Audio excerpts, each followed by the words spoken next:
What's up guys, welcome back to a brand new video. We're going to be back today for another brand new Team Fortress 2 class guide. Now last time we covered the demo man, and the time before that we actually covered the pyro. So today we're going to be covering the medic.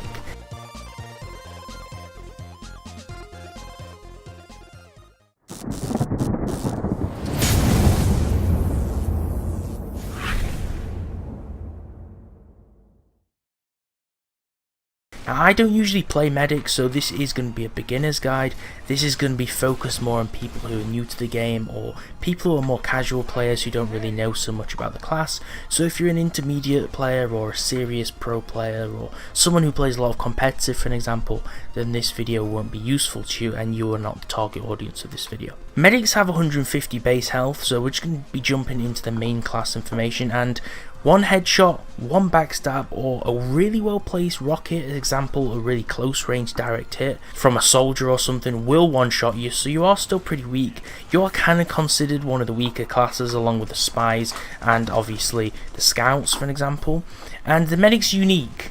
Unlike all the other classes on the game, you do actually regen health over time, because all the other classes on the game don't regenerate health, so you're very unique in that kind of standard, I guess. So the next thing is the medic gun actually heals 25 HP per second. So if you're healing a teammate, you will heal 25 HP per second, and obviously you can overheal healthy targets as well. So if someone is at 100 HP like this guy is, I'm continuously healing him, he is actually going to receive a bonus of up to 150% his actual base health of full health. So when they do actually get to full HP and you continue healing them more, they're only going to have more increased health, but that's only going to remain for a certain time whilst you're healing them. So this guy will receive 150% more of his max health. So you can use special uber charge, which is a special power if you like, or your special move as medic. That's basically the best thing about medic, using uber charge.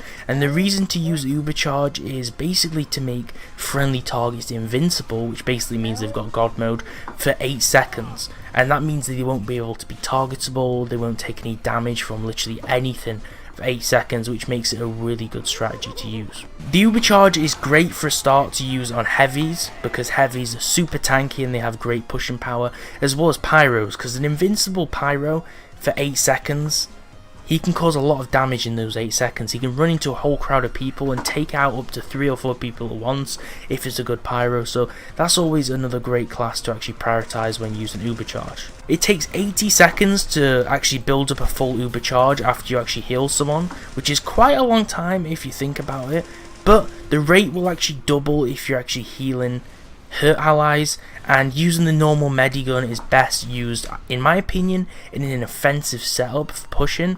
A lot of people think the normal base medic gun is actually really useful for pushing, and there is a few different medic guns. For example, I only have one of each weapon, I haven't really got that many medic stuff. This is the normal medigun, and then I'm using the Krieg, which uber charge grants 100% critical chance, and you get 25% more uber charge rate. So Krieg is just all round better than the medigun in my opinion. It just offers bonuses, but it doesn't offer anything negative, so you should use that. But the medigun is also useful as well as a base weapon. So the syringe gun is basically the primary. You've probably seen me in the background kind of getting kills with it. I've been killing mainly AFK people, but I've kind of been killing a few different people with it, and it holds 40 ammo per clip, as you can see down here, and each shot actually does 10 damage. I think I was also doing 8 damage at one point, but usually the base damage value is around 10. The syringe gun is really not accurate for a start, and the shots, when they get to a certain range, will actually drop off in an arc. As you can see, they're dipping before they drop. They're not going in a straight line, they're kind of just going like that. That's because the gun's not very accurate, and it's not really designed for medics to be a combat class, so the shots are really not accurate and they will drop off, unlike other ammunition. You need to learn to lead your shots, you need to learn how to predict where to fire with this weapon, and it takes a lot of practice for a start, and it's not really practical to use unless it's needed. But for an example, it can be great for defense, or use it at distance to harass targets. So the next thing is the Crusaders Crossbow. I'm not going to be covering many of the medic weapons.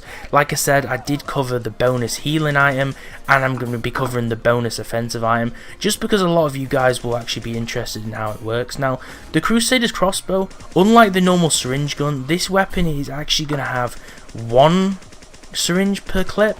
It's not going to have tons. As you can see, all the shots are not going direct. The Crusaders Crossbow, I don't personally have it, but it is a really strong weapon, especially if you play medic. It has a long range for a start, and it does 38 damage per shot close range instead of 10 like the normal syringe gun does.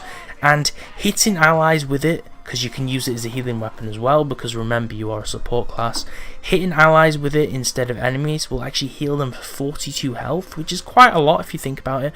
That's literally nearly half of every class's HP.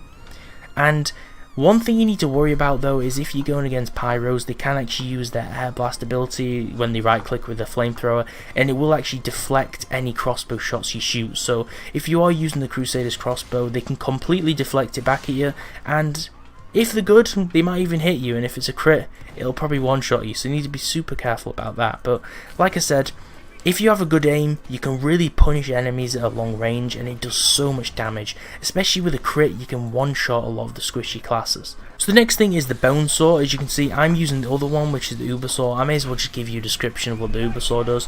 It gives you 25% more uber charge added and 20% slower firing speed. So the uber saw lacks in comparison to the normal saw, and it kind of sounds like a dinosaur if you think about it, but it's not really as good in terms of actually using it as a melee weapon, but it's great for ubercharge stats, so I would recommend it if you're going for the ubercharge stats. Basically, let's talk about the normal bone saw. So the normal bone saw does 65 damage per tick, which as you can see, is pretty crazy, even though I'm using the other version of the saw. The saws basically do a lot of damage close range, which is pretty ridiculous, and basically it's the last resort for defending yourself at close range, because obviously melee weapons aren't convenient, but they still do tons of base damage. And the medic has a higher melee range. You may not have known about this, but the medic has a higher melee range than literally every other class in the game. So using a medic melee weapon is actually a lot better than the other classes, so you want to kind of take advantage of this.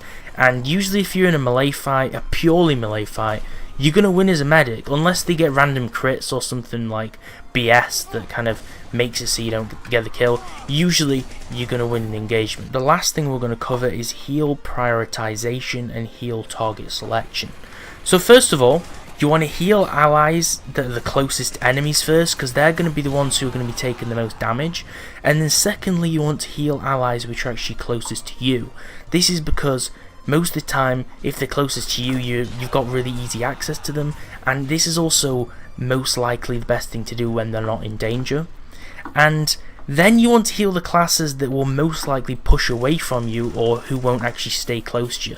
This is because obviously like scouts and spies, they're not going to stay close to a medic. Most of the time a medic's not going to be healing scouts and spies, but if they are getting kind of venturing away from you, healing them will kind of prevent them from dying when they go too far away from the team, which is useful. And lastly, there's something called crit heals. You know, you have crit damage on weapons, well, you also have crit heals, and crit heals basically gives you higher heals. I mean, it literally does exactly what it says. So you want to prioritize the most damaged allies, because this will build up your uber charge meter quicker, and also using these high heal percentages on these allies will heal them to full really quickly. So you want to prioritize crit heals. Obviously you will get a crit on your healing device just like you would with a weapon, so you can obviously tell pretty easily when you get these, and you'll just get them randomly, mostly random crits, or from healing loads you'll just get them randomly, or obviously it's just like a crit with a weapon. Not really much to be explained. Use uber charges to push sentry nests and sentry setups. This is the best thing when playing an offensive map, of course. If you're playing Dust Bowl or something, then you can also use it on someone like Heavy. And Heavy is always great just to push down literally any class and weaken them. And you can also alternatively use an Ubercharge and Demo Man. This is probably one of the best things actually to use on a Demo Man, because Demo Mans are literally the best class on the game to take out of Sentry Nests, because they can just spam repeated bombs, and if you're Ubercharging them, they can just run straight in a room and take out a whole sentry setup like it's nothing, just in the click of your finger. So that's a useful thing. And the medic, don't neglect the medic and the heavy combo, because that's one of the most deadly combinations, especially when you use an Ubercharge. I hope these tips have been useful for any beginner players or anyone who's just jumping into the game. I'm sorry the gameplay in the background has been slightly mundane or not really too eventful, mainly just because I'm kind of taking my time to actually describe most of the tips to you, and I have the game running in the background. I am playing at the same time, so I'm kind of lacking the concentration it takes right now to actually show you any of these things in effect, because I am just on a fun server. But we are getting a few kills. As you can see, we're getting quite a few comical kills with the syringe gun right here, which is pretty funny. But yeah, I hope these tips have been useful. I hope you can take these on board, especially if you're new to TF2 or just looking to have some fun with your friends. And one thing I'm going to ask before you actually end this video is I want to give something back to you viewers, and that thing is actually a giveaway.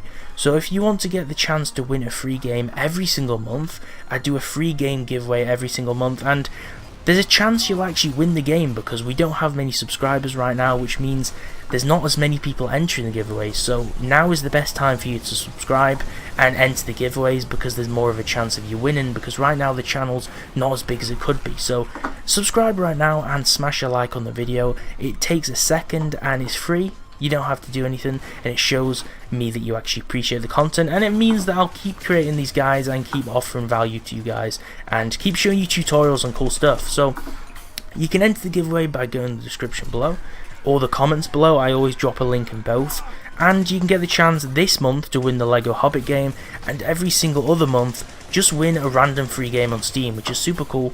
It costs nothing, it's entirely free. It's just something that I can do to give back to you guys who watch all the videos every month, and all of you guys who support the channel. So yeah, thanks for watching, and I'll see you in the next video. Damn, son.